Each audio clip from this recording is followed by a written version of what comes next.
నమస్తే welcome to reflection Bharat నేను మీ అమోఘ్ దేశపతి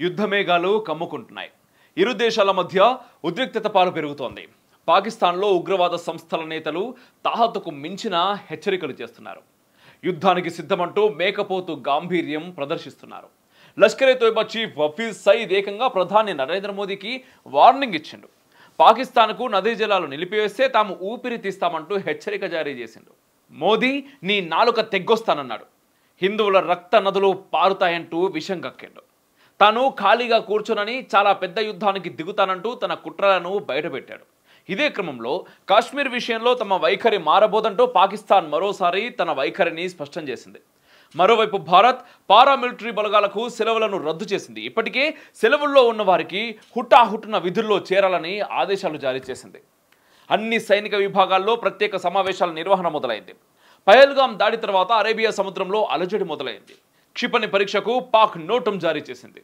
అంతకు కొద్ది గంటల ముందు భారత నేవీ అత్యాధునిక మిసైల్ టెస్ట్ నిర్వహించింది సీ స్కిమ్మింగ్ టార్గెట్ను ఖచ్చితమైన లక్ష్యంతో ఛేదించేందుకు ఈ పరీక్షలు నిర్వహించినట్టు భారత నౌకాదళం ప్రకటించింది విమాన వాహక నౌక ఐఎన్ఎస్ విక్రాంత్ అరేబియా సముద్ర జలాల్లోకి ప్రవేశించింది ఉపగ్రహ చిత్రాలు దీన్ని ధృవీకరించాయి కర్ణాటకలోని కార్వార్ పోర్ట్ నుంచి హఠాత్తుగా ఐఎన్ఎస్ విక్రాంత్ అరేబియా సముద్ర జలాల్లో ప్రత్యక్షమైంది పహల్గాం దాడి నేపథ్యంలో ఈ మోహరింపు జరిగిందా అనే సందేహం అంతటా వ్యక్తమవుతున్నది భారత సరిహద్దుల వెంబడి మోహరింపు తీరు మారుతుంది బలగాల పొందికను మారుస్తూ భారత రక్షణ నిర్ణయం తీసుకుంది ఇందుకు అనుగుణంగా త్రివిధ దళాధిపతులు ఆయా విభాగాలకు కొత్త మార్గదర్శకాలు జారీ చేశారు పహల్గాం దాడి తర్వాత నేషనల్ టెక్నికల్ రీసెర్చ్ ఆర్గనైజేషన్ రంగంలోకి దిగింది పిఓకే కేంద్రంగా పనిచేస్తున్న 42 టెర్రర్ లాంచ్ ప్యాడ్లను గుర్తించింది ఈ లాంచ్ ప్యాడ్లే కాశ్మీర్ లోయల్లో ఆపరేషన్లను పర్యవేక్షిస్తున్నట్టు ఎన్టీఆర్ఓ గుర్తించింది దేశంలోని మొత్తం 12 నిఘా విభాగాలను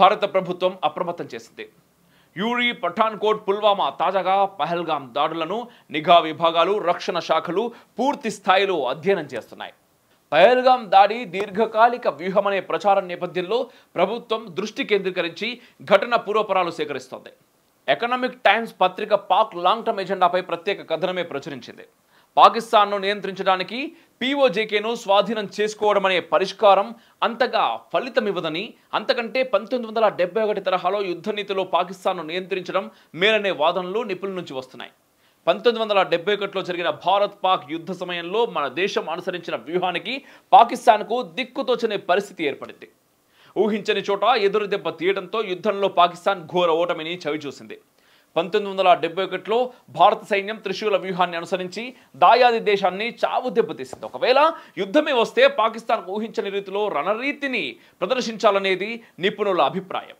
ఆయువు పట్టుపై దెబ్బతీస్తే అది కోలుకోవడానికి దశాబ్దాలు పడుతుంది 1971లో అనుసరించిన త్రిశూల వ్యూహం ఎలా పాకిస్తాన్ మస్తిష్కాన్ని దెబ్బతీసిందో తెలుసుకునే ప్రయత్నం ఒకసారి మనం చేద్దాం పాకిస్తాన్ నౌకాదళానికి ప్రధాన స్థావరం కరాచీ ఓడరేవు అంతేకాదు అది పాక్ నౌకా వాణిజ్యానికి కేంద్ర బిందువు కూడా అందుకే భారత్ కరాచీ ఓడరేవును లక్ష్యంగా చేసుకుంది వెస్ట్రన్ నేవల్ కమాండ్ కింద స్ట్రైక్ గ్రూప్ను ఏర్పాటు చేసింది అందులో 3 విద్యుత్ శ్రేణి మిసైల్ నౌకలు ఉన్నాయి అవి ఐఎన్ఎస్ నిపట్ ఐఎన్ఎస్ నిర్ఘాత్ ఐఎన్ఎస్ వీర్ ప్రతి నావలోనూ 4 సోవియట్ తయారీ NSN-2B6 సర్వే మిసైల్స్ ఉన్నాయి వీటితో పాటు 2 ఆర్నాలా శ్రేణి జలాంతర్గామి విధ్వంసకర యుద్ధ నౌకలు INS Kiltan INS Kachal fleet tanker INS Poshak కూడా స్ట్రైక్ గ్రూప్లో ఉన్నాయి నిర్ణీత వ్యూహం ప్రకారం 1971 డిసెంబర్ 4న ఈ స్ట్రైక్ గ్రూప్ కరాచీ తీరానికి దక్షిణంగా 460 కిలోమీటర్ల దూరానికి చేరుకుంది పాకిస్తానీ వైమానిక దళాల నిఘా రేంజ్కు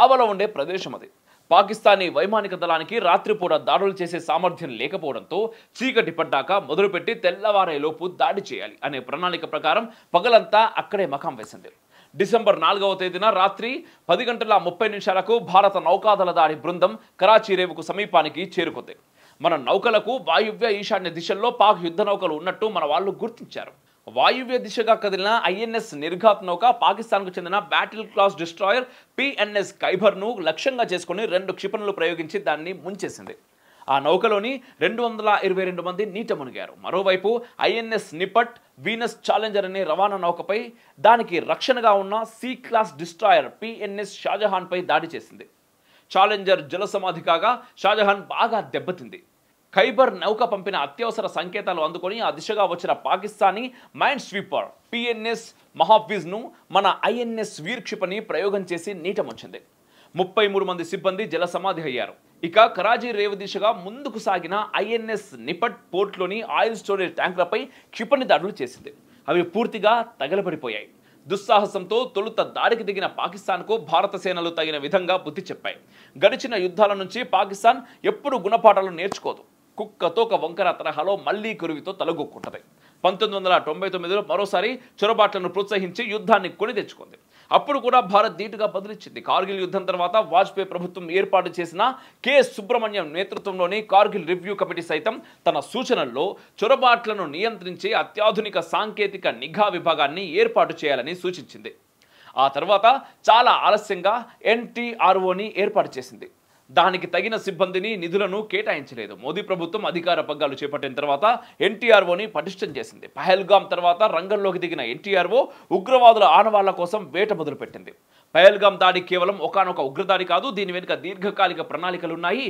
370 ఆర్టికల్ రద్దు తర్వాత కాశ్మీర్ లోయలో ఉగ్రవాదం క్రమంగా వెనుకపట్టు పట్టింది. దీంతో పాకిస్తాన్కు కొత్త సమస్యలు మొదలైనాయి. పాకిస్తాన్లోని ఉగ్ర సంస్థలకు కాశ్మీర్ లోయలో టెర్రరిజాన్ని పోషించడం తప్ప మరో వ్యాపకం ఉండదు. అంతేకాదు, పాక్ విదేశాంగ విధానంలో కాశ్మీర్ అంశం అత్యంత కీలకమైంది. కాశ్మీర్లో ప్రతినిత్యం ఏదో ఒక ఉగ్రచర్య జరిగితే తప్ప భారత్లో అస్థిరత ఉండదనేది పాక్ భావన. అంతేకాదు, భారత ప్రభుత్వ విధానాల వల్ల కాశ్మీర్ లోయలో భారత అనుకూల వర్గాల బలం క్రమంగా పెరుగుతోంది.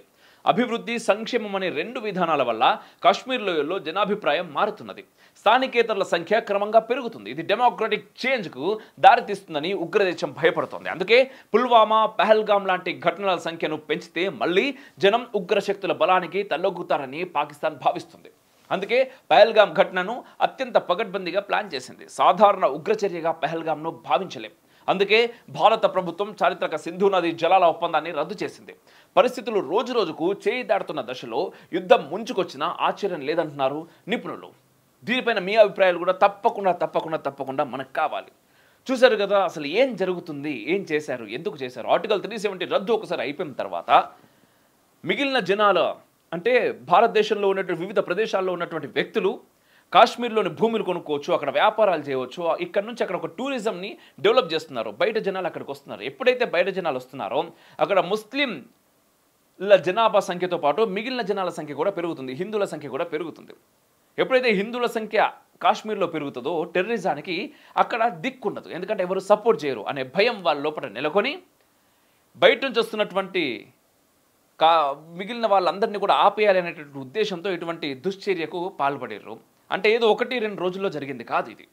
మనకు తెలుస్తూ ఉంది. సోర్స్ చాలా మనకు వీడియోలు వస్తూ ఉన్నాయి, చాలా న్యూస్ బులెటిన్స్ కూడా మనకు చెప్తా ఉన్నారు. ఏం చెప్తున్నారు? అక్కడ ఎవరైతే లోకల్ జనాలు ఉంటారో వాళ్ళందరూ కూడా కొంతమంది సపోర్ట్ చేశారు, ఈ టెర్రరిస్టులకి సపోర్ట్ చేశారు కాబట్టి వాళ్ళు ఇంతమందిని చంపగలిగారు.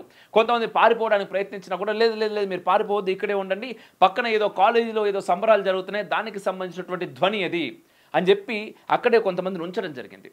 ఆ విషయాలన్నీ కూడా మనకు అర్థమవుతున్నాయి. సో దీన్ని మనం ఎలా చూడొచ్చు?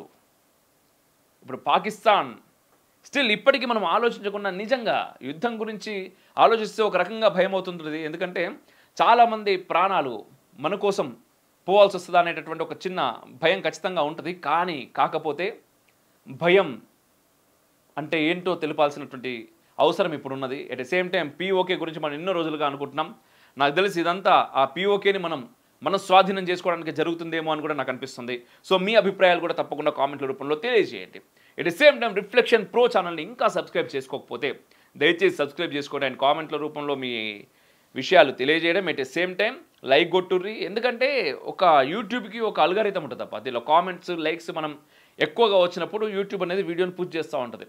మనం ఎందుకు పక్కకు 4,30,000 సబ్స్క్రైబర్స్ ఉన్నటువంటి ఒక ఛానల్ డిమానిటైజ్ అయింది? ఇందుకోసమే. సొంత అంటే బయట శత్రువులు ఒక రకం, లోపల ఉన్న శత్రువులు ఇంకో దరిద్రం మనకు. సో లోపల శత్రువులతో మనం పోరాడుతూ ఉన్నాం కాబట్టి వీళ్ళందరూ మనపైన పగలు పట్టి అవి కొట్టి ఇవి కొట్టి లాస్ట్కు దాన్ని డిమానిటైజ్ చేశారు. కాబట్టి మనం ఇంకొన్ని కొత్త ఛానల్ స్టార్ట్ చేసాం. దీని ద్వారా కంటెంట్ ఇస్తున్నాం. మీరు చూస్తున్నారు ఎటువంటి కంటెంట్ ఇస్తున్నామని. ఇటువంటి కంటెంట్, ఇటువంటి డీటెయిల్స్ చెప్పండి. మీరు శాటిలైట్ ఛానల్స్లో కూడా దాదాపుగా రావడం కష్టం. అటువంటి అనాలిసిస్ మనం చేస్తున్నాం. కానీ వ్యూవర్షిప్ ఎంత ఉంది? ఎందుకు అంత రీచ్ ఉండట్లేదు? రీచ్ చేయాల్సినటువంటి బాధ్యత ఎవరిది? దీన్ని 10 మందికి చూపించాల్సినటువంటి బాధ్యత మీకుంది అని నేను అనుకుంటున్నాను. మీకు ఉన్నట్లయితే దయచేసి షేర్ చేయండి, సబ్స్క్రైబ్ చేయండి. అండ్ మీ సపోర్ట్ నాకు చాలా చాలా చాలా అవసరం. జై హింద్, మేరా భారత్ మహాన్. రిఫ్లెక్షన్ మానిటైజేషన్ పోయింది అండ్ ఇంకో స్ట్రైక్ కూడా పడ్డదన్న విషయం మీకు తెలిసిందే. అందుకోసం అని చెప్పేసి మనం రిఫ్లెక్షన్ న్యూస్ క్రియేట్ చేసాం. At the same time reflection pro అని ఈ 2 ఛానల్స్ కూడా క్రియేట్ చేయడం జరిగింది. రిఫ్లెక్షన్ న్యూస్లో ఆల్రెడీ రెగ్యులర్గా కంటెంట్ వస్తుంది అండ్ రిఫ్లెక్షన్ ప్రోలో త్వరలో మీరు ఊహించినంత కంటెంట్ వస్తుంది. సో ఈ 2 ఛానల్స్ని త్వరగా సబ్స్క్రైబ్ చేసుకోరు. ఎట్ ద సేమ్ టైం ఇప్పుడు చేయబోయే వీడియో మీకు నచ్చినట్టయితే లైక్ చేయరి, షేర్ చేయరి, సబ్స్క్రైబ్ చేయరి, కామెంట్ రూపంలో మీ యొక్క అభిప్రాయాలు తెలియజేయండి. At the same time monetisation లేదు కాబట్టి ఆర్థికంగా కూడా మీ సహకారం నాకు చాలా అవసరం. మీరు పంపే రూపాయి కూడా నాకు చాలా పెద్దది.